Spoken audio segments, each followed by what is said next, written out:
Ali, Digital Nomad Digest. Where's Ali? I am coming on here. It's been a while, and I apologize that I haven't been on my YouTube channel sharing with you guys as I had been in the past.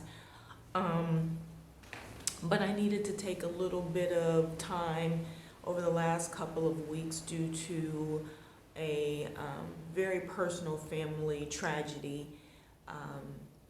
And anytime I wanted to get on and talk, it was more too emotional to get on and just do what I normally was doing. And so I took some time off. And since then, you know, just been kind of moving along and continuing to live. And so I'm wanting to get back into, you know, sharing why I'm here, why I'm doing the things that I'm doing, and then also kind of continue on with the discussion I had with that particular family member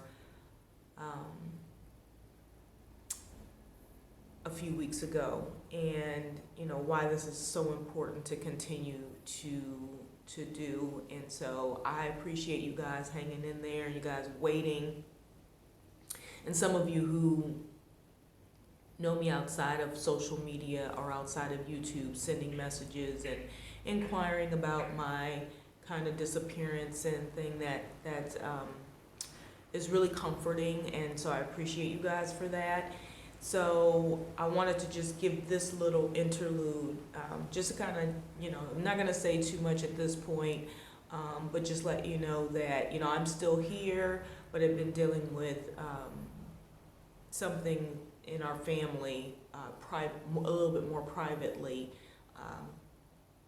And so, but I'm going to be coming back and sharing where I've been moving around and just different things.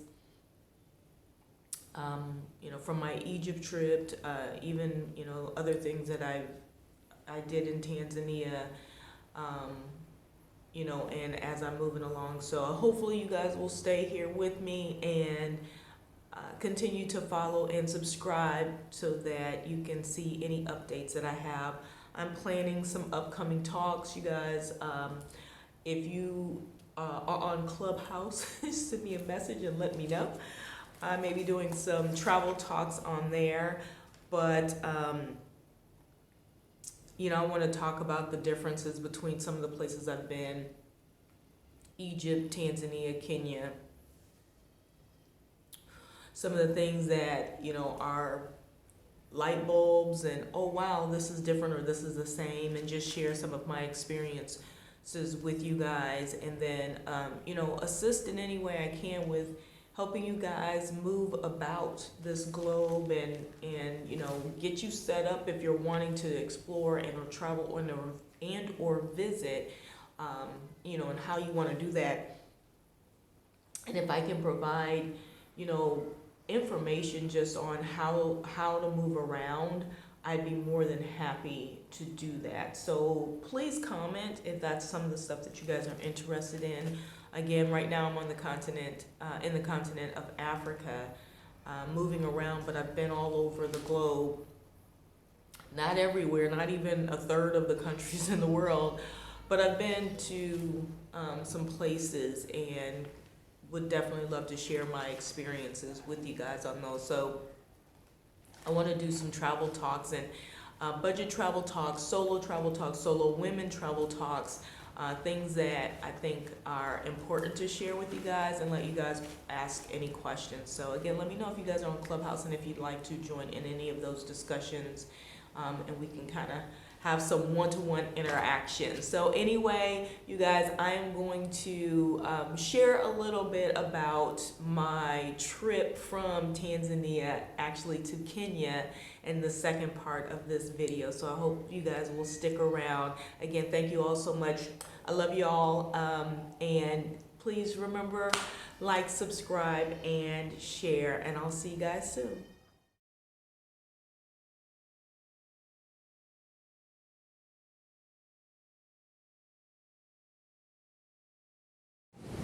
Hey you guys, it is Ali with another day in the life with Ali, Digital Nomad Digest. It's been a while since I've talked to you guys, so I thought I'd come on and just chat a little bit. I am pseudo traveling. I don't know if that's a thing. I'm traveling.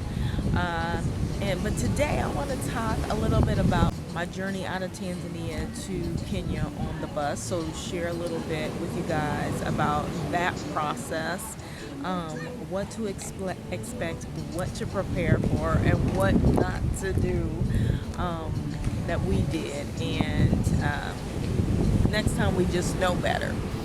And then just maybe share a little bit about what I think about Kenya so far. So I'm gonna quickly flash so you guys can see a little bit, and then we're gonna come right back.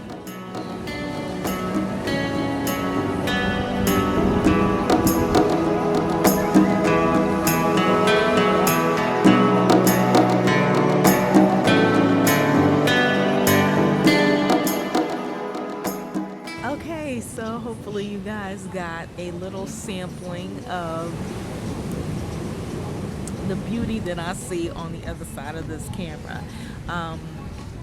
That is the amazing Diani Beach in Kenya on the southern coast, south of Mombasa, just north of the border actually. Say maybe 45 minutes north of the Tanzania-Kenya border. On the east coast side. I guess there's only one coast anyway. So I'm gonna share with you guys my journey here, and then just tell you what not to do that I did. So first of all, I took the bus, so I did land travel. I did not fly. Why? Because it was so cheap. It was like $15 to catch the Tamid bus, which is kind of my go-to because that's what I'm familiar with. $15 for about what would have been a 12-hour bus ride from Dar es Salaam. We are on our way to Mombasa. We are getting on the bus. All right, y'all, we on the bus. I'm gonna be sitting right by the bus driver. All right, you guys, we are on the bus. On our way to Mombasa, Kenya. It is 5:15 a.m. and we are on to be in Tanzania.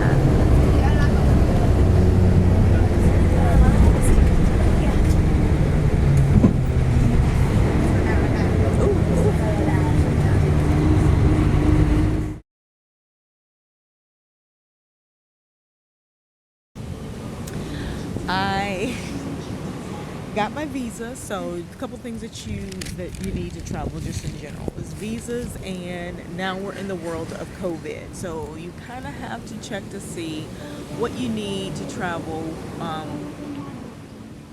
to different locations for COVID, and then also what vaccinations you might need. And for Kenya, they actually do ask you for your yellow fever. So I happen to have that when I went to Kenya, and I think it's good for 10 years, something like that. So I'm covered on yellow fever. And the visa process, let me just quickly share with you, because the longer part is talking about the COVID piece, right? Which is the new thing for most of us.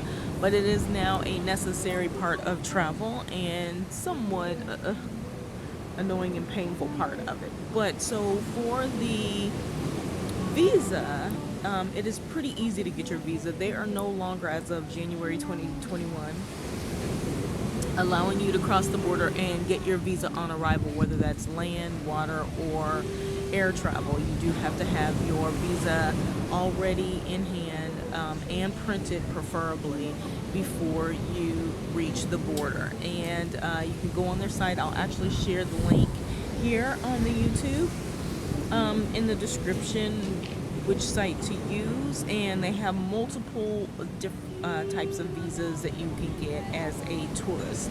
So there's a one-time visa that allows you 90 days. That's $51.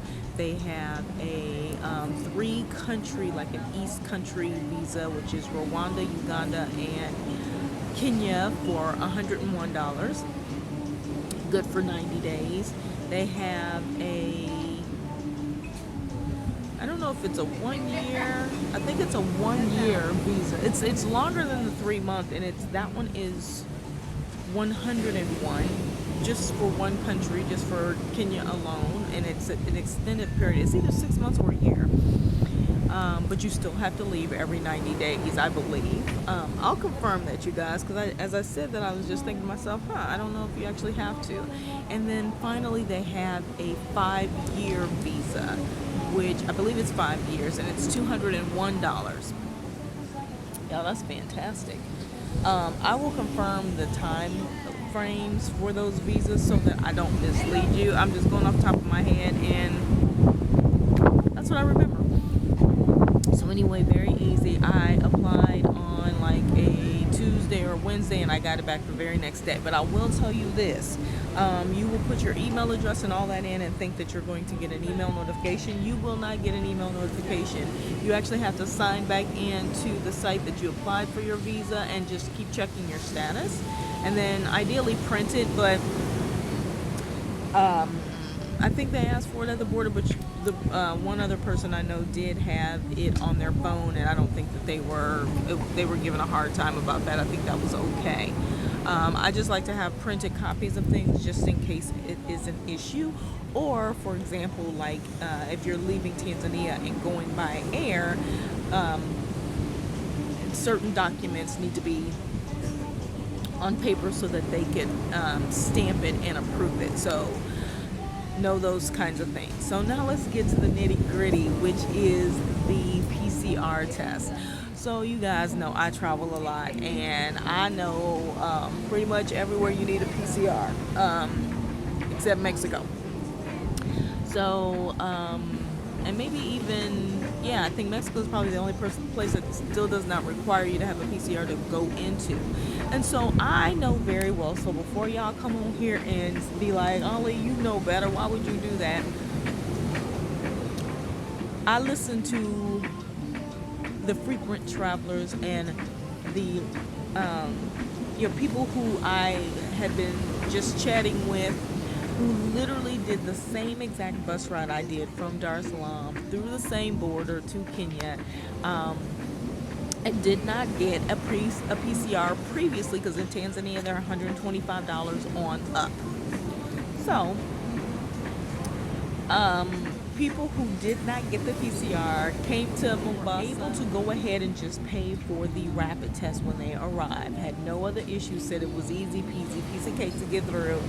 I believed it, and I think you still can do it. I believe that it is possible. I just think, just like everything, if you know, depending on how they feel, what number you come up on that clicker, the rule and the guideline and may be different. So in any case, the process ended up taking an exorbitant amount of time. We were on the bus. The bus inevitably had to leave us there. We had taken all of our things off our bus. I was traveling with another person, and ultimately they wanted $50. I was actually willing to pay. Kind of all need to be on board. So I will tell you, if you're going to do it, be ready to pay some money, and be ready to wait. And I think what they did is, because half of the party did not want to pay, they made us wait, and inevitably we sat for 4 hours. Now I'm going to tell you guys what happened along the way as we're kind of going back and forth, and I won't give a whole lot of specifics because it is what it is. What you want to do is make sure that you carry your your documents with you, get everything that you need beforehand. Issue with being stranded at the border, at least at this particular border, is there is nothing. So if you can't get across, there are no Ubers in Tanzania on the north side, so you can't actually call an Uber. They may have been able to go ahead and get us a taxi to take us back inland, or even to go to Tonga. We could have potentially caught another bus that was coming through from the Mombasa side, but it was already after 2 o'clock by the time we kind of realized, okay, this is not going to happen. We're going to have to figure this out.